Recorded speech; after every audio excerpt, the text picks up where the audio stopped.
Bom, vamos fazer o gráfico dessa função. Primeiro passo para se resolver são 6 ao todo. Primeiro passo vai ser o domínio da função. Domínio significa todos os valores que a gente pode colocar para x nessa função. Então a gente pode colocar qualquer valor, que seria os reais, só não pode colocar o 2, porque senão a função vai para infinito. A função do 2, ela fica 2 menos 2, que dá 0. E 0 embaixo significa infinito. Só que infinito não pertence aos reais. E nosso conjunto união é os reais. Então, a gente precisa retirar esse elemento que não está no nosso domínio. A gente não pode usar para x. Certo. Segundo passo é a interseção entre os eixos, né? Interseção com os eixos x e y. Se a gente colocar x com o valor 0, a nossa função vai dar 0 sobre 0 menos 2, que vai dar menos 2, que é 0 no numerador. 0, 0 sempre tem denominador diferente de 0. Então, para x igual a 0, a gente já consegue y como 0.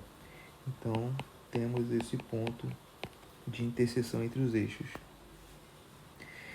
E, além disso, nós olhamos a paridade da função, que é para saber se ela é par ou ímpar. Então, para olhar se ela é par, a gente precisa ver se a imagem tem o mesmo valor tanto para x quanto para menos x. Vamos ver, né? Se a gente pegar a nossa função e colocar o menos x, olha o que vai acontecer. A gente vai ter menos x sobre menos x mais 2.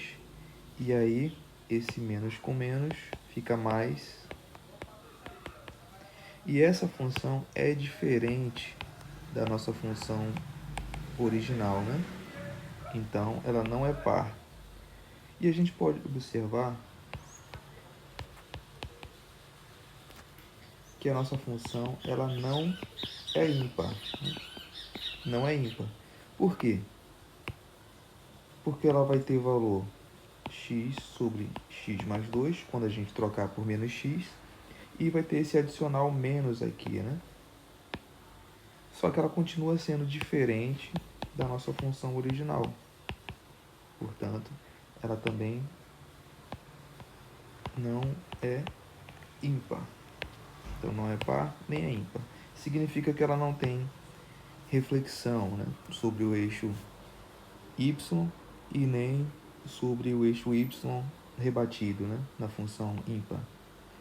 Ok. Continuando. Item 4. Assíntotas. Assíntotas. Nós estamos estudando apenas assíntotas horizontais e verticais. Horizontais significa que x está tendendo para mais ou menos infinito, né? A gente quer olhar para x grande. E aí nós vamos olhar o limite quando x tende a mais infinito e o limite quando x tende a menos infinito da nossa função, que é x sobre x menos 2. A gente já viu isso em sala. Quando se olha o limite no infinito de função polinomial, é simplesmente dividir pelo maior grau, x. Então, dividindo o denominador x sobre x dá 1. E embaixo dá 1 sobre 2 sobre x.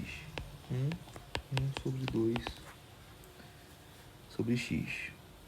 E aí, aplicando o limite, quando x tende a infinito, esse termo vai para zero.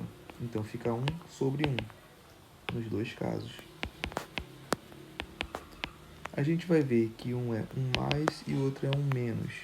Mas vamos deixar isso lá para frente, né, para entender melhor essa passagem aqui. Mas a gente não vai precisar para o gráfico. É só curiosidade. Vamos avaliar agora a assíntota vertical, que é quando y tende para mais ou menos infinito, né? E onde é que isso ocorre? Temos que olhar o domínio da função. Todos os valores de x tirando o 2, que é exatamente onde a função vai para infinito. Então, a gente precisa olhar esse limite exatamente no 2. Para valores maiores e para valores menores. Então, vamos lá. Substituindo dá 2. 2 menos 2 dá 0, né? Só que é 0 mais ou 0 menos?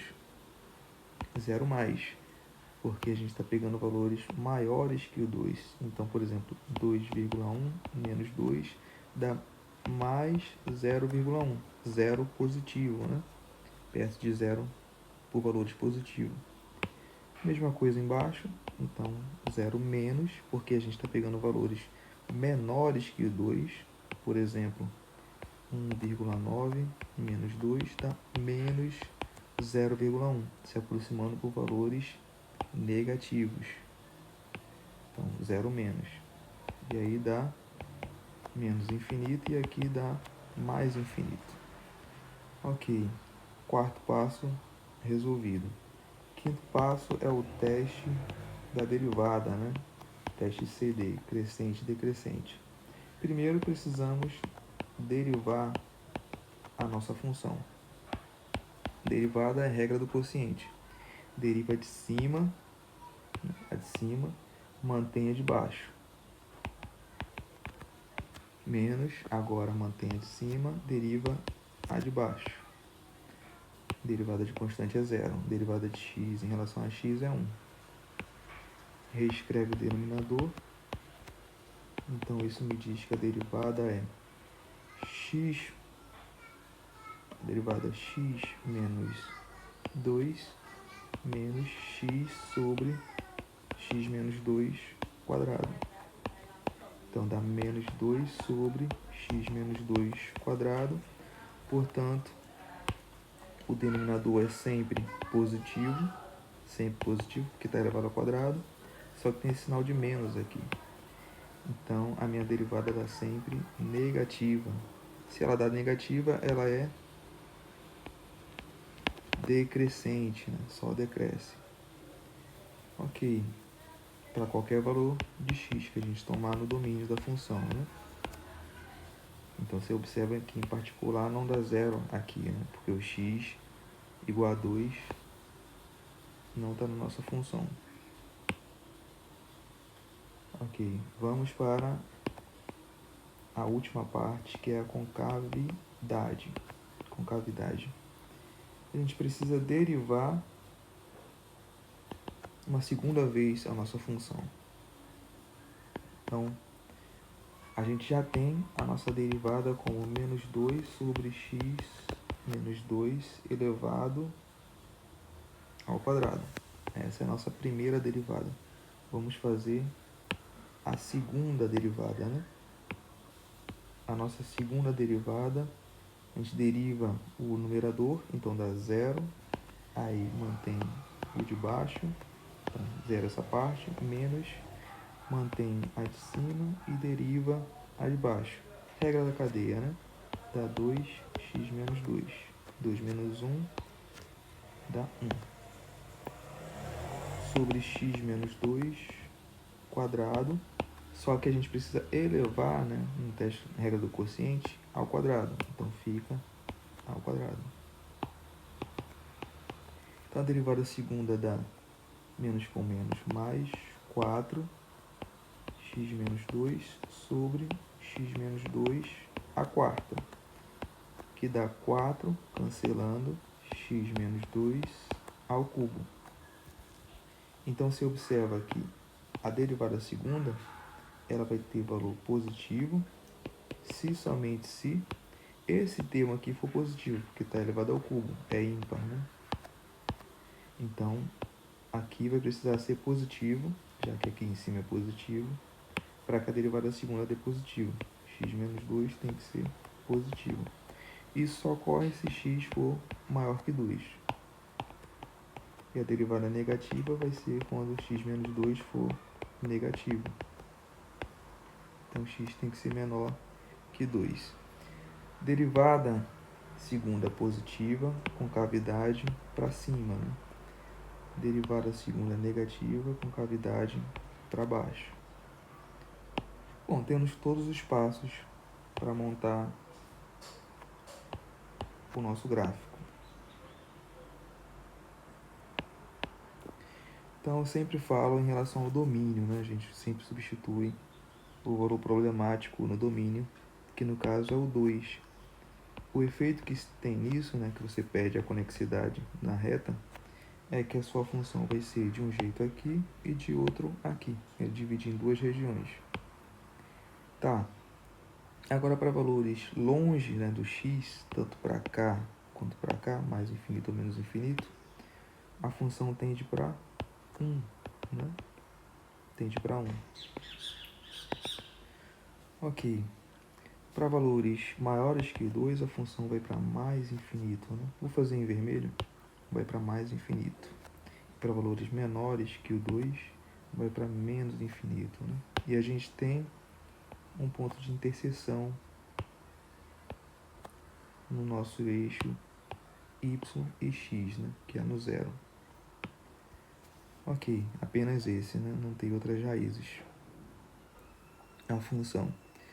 Então, a gente percebe que as assíntotas, né, no 2 tem essa característica, né, quando vai para o valor próximo de 2 para valores maiores, ela cresce, né, vai para mais infinito, para valores menores ela decresce. Né? E o que mais? Quando vai para mais infinito, ela vai para 1, né, para o valor 1, e para menos infinito ela vai para 1 também. Então tem esse comportamento, tanto para mais infinito quanto para menos infinito, né? Isso para o x, tendendo esses valores. Ok, e a função teste ceder é sempre decrescente, né? Dos dois lados. Decrescente para todo x. Só que esse não é o melhor gráfico, né? Reta. E sim, quando a gente olha a derivada segunda, que é da concavidade. Então, a concavidade, a gente percebe que ela é positiva, né? Para valores maiores que 2, então é esse U, né? Tem esse valor de U aqui. E para valores menores que o 2, é para baixo, né? Concavidade para baixo, sem passar da assíntota, né? Então tem esse comportamento aqui. Certo, isso já diz o nosso gráfico. Vocês podem perceber que ela tem um espelhamento, então é considerada uma função par ou ímpar, né? Nesse caso ímpar, só que é transladado para o 2, então ela perde a paridade dela porque não está no eixo. Né? Par ou ímpar a gente olha para o eixo aqui, o eixo y. Então a gente olha par ou ímpar em relação aqui, e não em relação a um translado, né? Mas beleza. Agora vamos falar curiosidades sobre esse 1 aqui ser mais e aqui ser menos, né? Para finalizar. Apesar que o gráfico é esse e já acabou a questão, né? A gente observa aqui, quando a gente está perto do 1, aqui, ó, por valores maiores, essa parte aqui vai para 0, né? Nos dois casos. Mas quando vai para mais infinito, essa parte aqui, ele vai para 0, mas vai por 0, né? Por valores negativos, então fica menor que 1 aqui. Então esse 1 sobre 1 aqui que dá é, por exemplo, 1 sobre, vou botar um valor bem grande aqui, mas seria 1 sobre 0,9. Então dá 10 sobre 9, que dá um pouquinho. Então é como se fosse 1 mais aqui, né? E aqui, pela mesma justificativa, 1 menos. Porque aqui vai para um valor 0, mas vai menos, com menos vai dar mais, então vai dar um pouquinho maior que 1. Por exemplo, 1 sobre 1,1. Que aí vai dar digamos que 9 alguma coisa, então está indo por valores de 1, só que por valores menores, né? Chegando do 1 por valores menores. Essa é a curiosidade sobre ir para o 1 por valores maiores, né? E para 1 por valores menores. Isso olhando para a imagem, né? Tem muito aluno que tem dificuldade de enxergar quando a gente está falando em relação a x e quando a gente está falando em relação a y, né? Que é a imagem. Isso aqui é a imagem da função. Mas quando é que você vai pegar essa prática? Exercício, né?